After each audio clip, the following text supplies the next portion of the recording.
৬২ মিনিটে ফার্নান্দেসের এই নিখুঁত পাস সঙ্গে মেসন মাউন্টের দুর্দান্ত ভলি, এই গোলটাই বলে দেয় পুরোটা ম্যাচে কতটা দাপুটে ছিল ম্যানচেস্টার ইউনাইটেড। আর এতেই এক ম্যাচ পর রেড ডেভিলের হাতে ধরা দিল কাঙ্ক্ষিত সেই ফলাফল।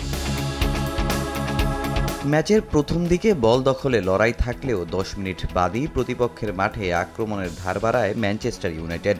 চাপের মুখে থাকা উলভসের ডিফেন্স লাইন প্রথম ভুলটা করে ম্যাচের ২৫ মিনিটে। ক্যাসেমিরি থেকে কুনহা গোলরক্ষক আর ডিফেন্সকে বোকা বানিয়ে বল জালে পাঠিয়ে দলকে এগিয়ে নেন অধিনায়ক ব্রুনো ফার্নান্দেস। লিড নিয়ে যেন আরও উঠতে শুরু করে ম্যান ইউনাইটেড। সামনে আসে আরও ৩টি সুযোগ, যদিও সে সুযোগ কাজে লাগাতে ব্যর্থ আমরিম বাহিনী।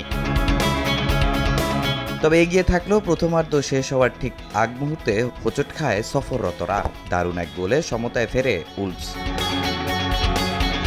বিরতির পর ভুল শুধরে আবারও জ্বলে ওঠে ম্যানচেস্টার ইউনাইটেড। শুরু থেকেই একের পর এক আক্রমণ, বেশিক্ষণ জাল অক্ষত রাখতে পারেনি স্বাগতিক উলভস। ৫১ মিনিটে আবারও রেড ডেভিলের দখলে লিড।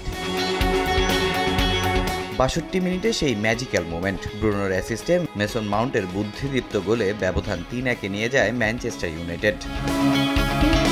প্রতিপক্ষের মাঠে এরপর কেবল ম্যান ইউনাইটেডের ভক্তদের উল্লাস।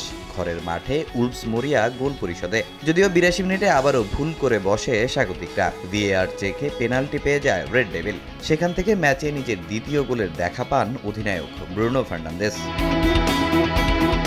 তাতেই শেষ পর্যন্ত ৪-১ গোলের জয় পায় ম্যানচেস্টার ইউনাইটেড। উঠে আসে পয়েন্ট টেবিলের ৬ নম্বরে। সম্প্রতি বাজে সময় কাটিয়ে দুর্বল প্রতিপক্ষ হলেও এমন দাপুটের জয় কিছুটা হলেও স্বস্তি ফিরেছে রেড ডেভিলের ডাগআউটে।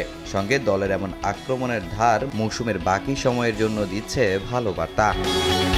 তামিম হোসেন, সময় সংবাদ।